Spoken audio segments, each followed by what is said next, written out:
Welcome to the new update to this Pagespeed SEO section. In this lecture, we are going to see a new technique from the ground up instead of following the procedure that you have seen in the Pagespeed Technique 1 of this section. This Pagespeed Technique 2 is dedicated to the users who don't want to mess up with their website by configuring a lot of plugins. And also, you should be ready to pay a premium to get this done faster and easier. Here is my website optimized using this Pagespeed Technique 2 that we are going to discuss now. You can see that my website has got a lot of videos, some testimonials, lots of CSS effects. See, lots of images and some image animations using CSS styles and lots of JavaScript too. Now, let's see how you can optimize a website like this easily using this technique. Here is the test using Pingdom Tools Page Speed Testing Tool.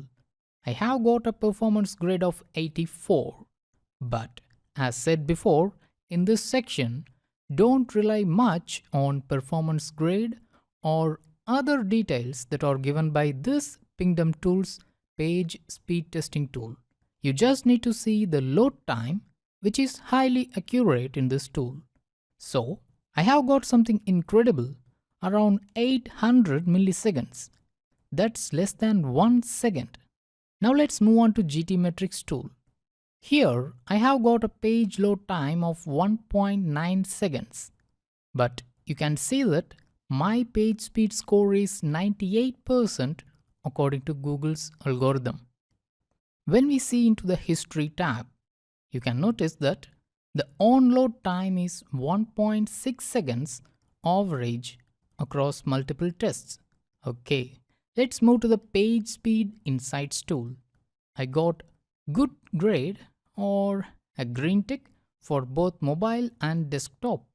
The scores are 85 for mobile and 92 for desktop. These scores were not possible with earlier versions of Rocket Catch plugin. So, if you're still using the older version, update to the latest one. This is a very heavy website. See, this website has got around 1.9 MB according to Pingdom Tools and around 1.5 MB according to GTmetrix.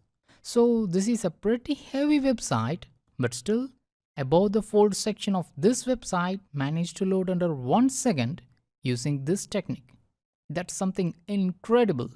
Also, I assure you that doing or implementing this technique on your website is pretty much simple and fast.